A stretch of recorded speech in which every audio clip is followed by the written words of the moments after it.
A few months ago, I cracked the code on what makes Jada Toys' Street Fighter line and their figures just in general so special. We will do that again today on a Monday. Toy Gains, baby. Bring me in. Me. Hey! Oh! Toy Gains! Toy Gains! I've discussed this before. Discussed this before. Starts with the packaging. Very slick, very smart. You have the health bar like the video game. The little controls like the video game. You almost do not want to take this out of the package. Spinning around, you got a picture of M.Bison, who was originally Balrog. If you don't know, they had to switch the names around because M.Bison was on Balrog and he looked like Mike Tyson, and Mike Tyson's team caught wind of it. They didn't want to get sued, so Balrog became M.Bison and vice versa. It's very confusing. Anyway, we're here to talk about the figure, not the lore. And it starts with packaging, and that's the first ingredient. Even though I'm out-of-box collector, I can appreciate this box and it's his level background. You can't see it, but it's poking through. Very slick, very nice. Starts with packaging. Let's get him out of the package. So now that Bison is out of the box, let me be transparent about something. I never used Bison in the video game, maybe once or twice. I don't think in the first game you could use him, right? I don't think he was unlockable. He was a boss, obviously. I don't think you could use him in the first game. I didn't use him anyway. I would cheese people with Dallasum, cheese people with Blanca, cheese people with Ken, occasionally some Zangief. I didn't like using Bison. And I gotta tell you, I think his design is sort of boring, but he's vital to the freaking line and price point. Price point is king here at Toy Gains. Price point is king, and then, you get the figure out of the box, and you're immediately gonna be drawn and see what the hell this cloth cape is all about. And the freaking thing has a wire in it, and it doesn't feel cheap. I do like the McFarlane wired capes. I don't want to say they feel cheap. They don't, but this feels a notch above. Again, this is a $25 price point. The silver is punched in. It looks silver. It looks metal, rather. This little buckle or knobby knob, whatever the hell you would call it, it looks metal. His emblem, which I never knew that was a little skull, with the wings, looks gold. Everything looks as it should. Nothing is too soft. There is some texture in that soup, a la McFarlane. There's sculpt work everywhere. It is it's for $25. How can you pass up just getting the entire line? If you already got Ken, Ryu, Fei Long, Chong-Li, I'm hunting Dallasum. I was lucky to be able to have a friend actually find this one. But first impressions are usually everything, and when you get these figures out of the box, you immediately are drawn to something. And in the case of M.Bison, I will say it's this beautiful looking metal and this nicely done cloth cape. On to the next thing. I bet people in the industry think that toy collectors are hard to please, but we're really not. And the first thing that collectors gripe about is something that they should gripe about, and that's scale. Some companies get it right. Marvel Legends is usually good. I will say Mattel is usually good. But the wrestling, McFarlane is usually always off. Mezco is definitely off. NECA is usually good, but scale is a big one. And although I think M.Bison here could have been a little bigger, he's bigger than Ken. He's bigger than Chun-Li. So scale won't drive you nuts. Like I said, he could be a little tiny bit bigger, but nothing crazy, nothing that's going to drive you insane or have you have to mod anything to make Ken freaking smaller.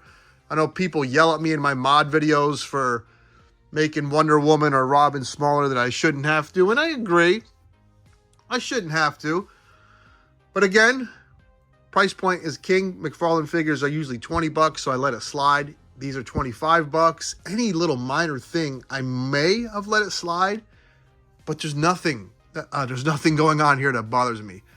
So right off the bat, it'll make collectors happy. Scale is on point. Although the original Storm Collectibles, quote unquote M.Bison, is massive, baby. Mr. Tyson. Anyway, on to the other simple things that's part of this recipe that Jada Toys just knocks out the park. So next would be function and accessories. Simple effect for fighting or action shots. Different hands for action posing. You know, fist, reach, you know, like a clawy hand. And then function again. The cape comes off for when he's fighting, as it does in the game, rather. And you have extra pauldrons that pop on. Very slick. Let me get my meat hook out of there.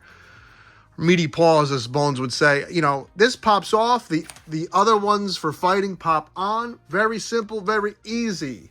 This is pliable plastic, so you can get that leg high up. Do I wish this joint was silver? I do. I'm not going to lie there. That would have been a nice touch. But it's not. Again, if this was a $35 NECA figure or a freaking outrageously priced $55 Super 7 figure, you'd probably be pissed at that. I'm not saying that, you know, every oversight you have to forgive just because it's at a good price point. But when 95% of the figure is perfect, you will let something like an unpainted joint slide. Not gonna lie though, that's pretty fugly. But you could probably just dry brush it or something. It looks like the joint is separated from that other knee, to where if you dry brush that silver, you might get away with it and just hit it with a gloss. Anywho, butterfly joints, double jointed, that's more of the function. So to recap, good packaging, things like extra heads. I mean, Marvel Legends, I just had a video. Angry head, stoic head. Stoic head, angry head. That's how it's done. Why would you give me two stoic heads? Or just a barely emotional head and a regular head? Give me an angry head, give me a normal head. Every single one of their figures has done that. Obviously, you want a head to be in fight mode. Regular standing there mode. It's so simple if you get down to it. Have your figures pose well, have them be scaled well, have two heads, one normal, one angry, call it a day. I mean, this isn't rocket science. If you've collected a freaking figure in your life, then you got a job in the industry.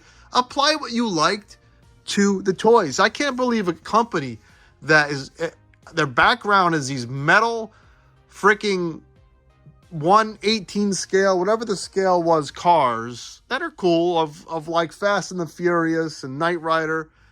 How they just jumped into the toy scene, action figure scene rather, and freaking nailed it. This is a wonderful figure. Like I said, I don't even care about M.Bison. As I bring Mega Man in here, I might get that freaking Chester Cheater and Frankenberry just because these are so damn good. That is them, right? Am I losing my mind? Is that someone else? Anywho, a complete masterclass in how to design a nice, effective toy line at a great price point. I know someone said they wish Jada Toys made everything, and I was like, slow down, take it easy. But you know what?